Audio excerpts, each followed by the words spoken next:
saya akan berbagi salah satu pengalaman pribadi saya berjalan bersama Tuhan.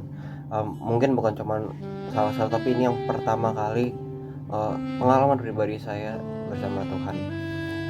Jadi ceritanya ini waktu tahun 2015, waktu masih kelas 7 semester 1 kalau nggak salah. Jadi bisa dibilang masa-masa itu adalah masa-masa pertama, masih kayak awal-awal banget saya ngikut Tuhan, kayak baru belum bener-bener sungguh-sungguh gitu, kayak masih banyak ngikut-ngikut, cuman kayak ada temen juga.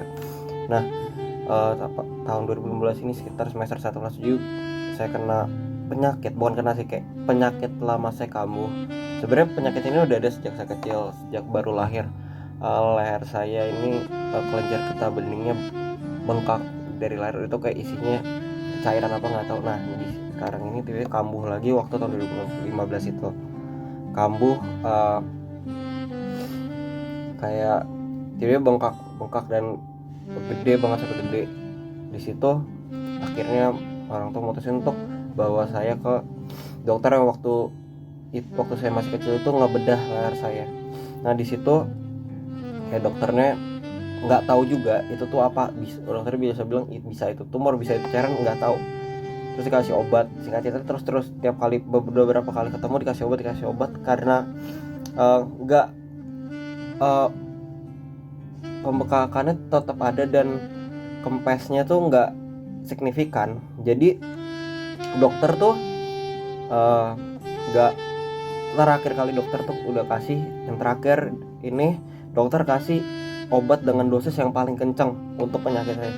Kalau misalnya ini dokter ini udah jelas dari awal, kalau misalnya ini masih nggak mempan dan nggak ada perubahan yang signifikan di leher saya, salah satu-satunya solusi yaitu ngelakuin biopsi. Dan kalau nggak ada yang tahu biopsi itu kayak diambil daging di bagian leher, di bagian yang ada bekaknya. Nah, itu kan di leher nih, sekitar kan dekat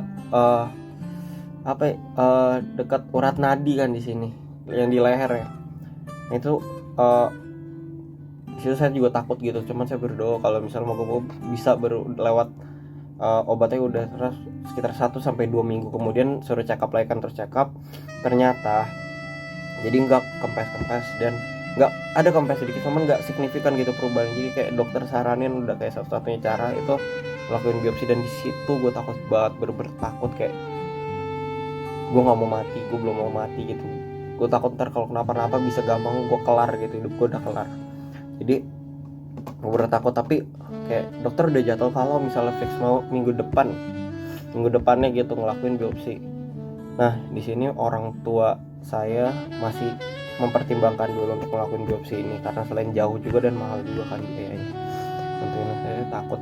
Satu hari ini malamnya, kalau nggak salah malamnya deh, malam setelah itu atau 2 hari setelah check up terakhir itu dokter, jadi terakhir kali check up tuh dokter udah berhentiin obat, semua obat nggak ada. Saya nggak minum obat, udah nggak minum obat sama sekali, satupun nggak ada. Jadi bener-bener udah nggak ada sama sekali. Malam itu saya ingat banget, saya lagi nonton YouTube atau main game gitu di kamar saya. Terus kayak tiba-tiba ada yang ngomong dari belakang saya, persis dari belakang saya ngomong, buka Lukas 8 ayat 39. Pertama kali saya awalnya kayak ngerasa kayak apaan nih, kayak habis itu lanjut nonton lagi dan nggak tahu gitu itu apa. Terus kedua kalinya kayak ada yang ngomong buka Lukas 8 ayat 39. Kayak apaan sih, kayak ini mungkin salah dengar atau gimana. Sampai ketiga kali buka Lukas 8 ayat 39. Karena saya kayak apaan sih ini, udah coba buka aja, kirain apa kan ini Alkitab, siapa tahu kayak gue sakit.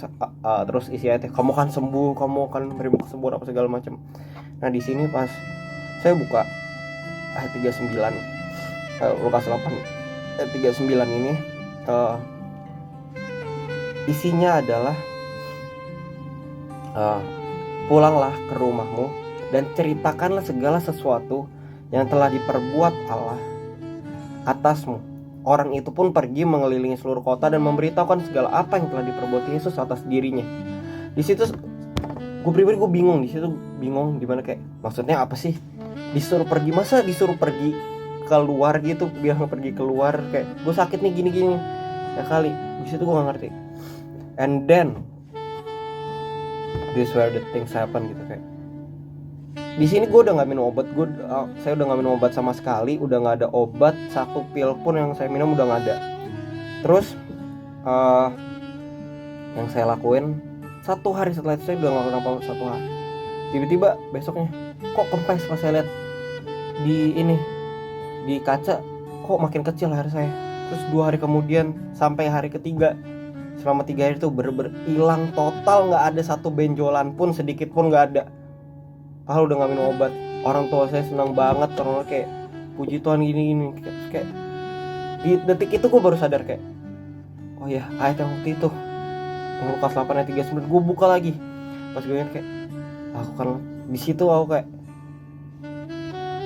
ini nggak mungkin karena obat ini, karena Tuhan. Soalnya obat udah nggak konsumsi lagi, obat udah nggak konsumsi apa-apa. Detik itu aku rasa kayak, ini Tuhan, ini bukan, ini Tuhan. Oke, detik itu aku gue nentuin diri gue kayak, Tuhan, gue mau serius. Gue di situ gue tentuin kalau gue mau serius sama Tuhan, gue mau jalan bener-bener sama Tuhan serius. Dan gue rasa bahwa ada tujuan Tuhan buat gue di hidup gue ke depan. Itu salah satu pengalaman pribadi gue bareng Tuhan yang pertama kali bener-bener gue rasain. Moga-moga bisa memberkati teman-teman. Terima kasih, Tuhan Yesus memberkati.